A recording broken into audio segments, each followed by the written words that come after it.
Well, President-elect Donald Trump had a different reaction to the speech. He demanded an apology several times on his preferred medium of Twitter, most recently writing, and I quote, "The cast and producers of Hamilton, which I hear is highly overrated, should immediately apologize to Mike Pence for their terrible behavior," end quote. The actor who delivered that speech, Brandon Victor Dixon, is here. One person has the show being perhaps highly overrated, Brandon. That's a discussion. That's another discussion for another time.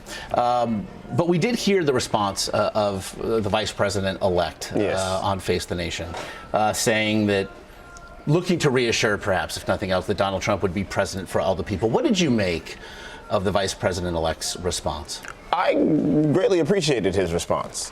He showed a lot of love and respect when he was at the performance, seemed to enjoy it, and with the explosion of everything that happened after we, spoke to him, made our statement to him, I did appreciate him coming out and saying, thank you and thank you for speaking to him, because it showed me that he recognizes that as an elected representative, this is what you're supposed to do, have discourse with your constituents. So I did appreciate that.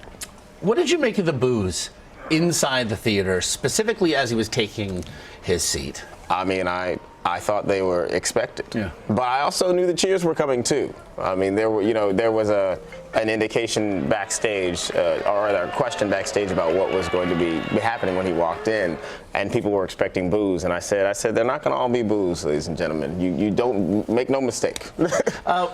We heard by way of response, as for your words, that the election was tough for the cast, that the election night was difficult. One of the producers said it was hard for a lot of the cast to go on stage that night. What was the election, this process, and certainly an election night, like for you?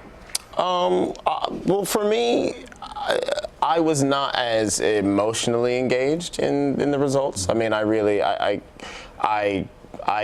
kind of just accepted the results are going to be what they're going to be, and then we're going to move forward as a country, because that's what we always do. And elections, particularly, I think, in the last couple of years, and I only say this because I've come of age in the last couple of years, so I've paid attention, they seem very emotionally engaging. So, but I have a broad outlook on our democracy. I know that there are a lot of high emotions on both sides, and I knew, after we win, the dust will settle, and then we've got to figure out how to push forward on a lot of the issues that we were dealing with before are the same issues that we're dealing with now. So, the fight is still the same. And so you find out the Vice President-elect is coming to the show roughly 30 minutes prior. What went About an hour, yeah.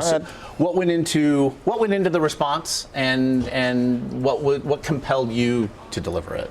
Well, the producer of the show, Jeffrey Sellers, he spoke with Tommy Kail, the director, and with Lin-Manuel Miranda, and they decided that we should make a statement. I mean, our show is a very political show. I mean, we tell an American story with a diverse group of Americans, and they said, this is an important moment and we want to seize it, and they asked me if I would be willing to make this statement. I'm not sure why they asked me, but I'm grateful that they did. I'm grateful that we took the opportunity, and I think one of the things that has come out of this, people's comments about was it appropriate, was at the right venue, and all these things, I think a thing I want to highlight for everybody is a lot of times we look at our elected officials as mythological figures. I mean, and that's a template that gets broken down in our show. We mythologize Jefferson and Washington and all these people. They are regular people with wants and flaws, and when you have the opportunity to speak with your elected representative, you take it. You do it as respectfully as possible, but you take it. That is their job. That is why they're here, and that's why I appreciated Vice President-elect responding in that way. And we should note, there have been differing reports as to if he stayed and listened. He had gotten up and he was leaving the theater, but he stopped to listen to you. Yes, he had gotten up. A lot of times when we have political figures, the security tends to usher them out. Sure. But he stopped when I requested that he remain and listen. I know it was probably not an easy decision for him, but he did. He stopped and he remained and he listened, and I appreciated him for that. Donald Trump would seem was less than happy with what happened. It seems. What do you make of his rather vociferous response on Twitter? Well, I found it curious. I didn't really understand it, and it certainly wasn't in line with the statements he made immediately post-election that Vice President-elect Pence referenced yesterday. But, I don't know what is behind his response to our statement, but I hope that maybe he will find a sobering moment and really just be able to recognize, and I hope everybody does, because I know a lot of people had problems with it or how it was done, and I hope people can really look at the text and just recognize all we said was, don't boo. We're here on a platform of love and unity, and we simply want to express that we care about one another. We care about you, and we're just asking you to, as you move forward in your job, to make sure that you keep us in mind and you care about us as well. It was certainly something the Vice President-elect, again, in the words we just heard, seemed to appreciate. I wonder personally, what's the response been like for you? I mean, you know, my brother wrote me and he said, look, I'm just curious. How many Twitter followers do you have now? You know, there's been a lot of attention and a lot of people responding with a lot of love and a lot of support and gratitude for us using our platform to spread this message. I mean, I think if anything, no matter the realities of the circumstances, after this election, a lot of people's emotions are high, and many individuals feel like maybe their voice isn't being heard, or they're being marginalized, or they feel isolated and alone. And I think it is very important for everybody to recognize that you are not.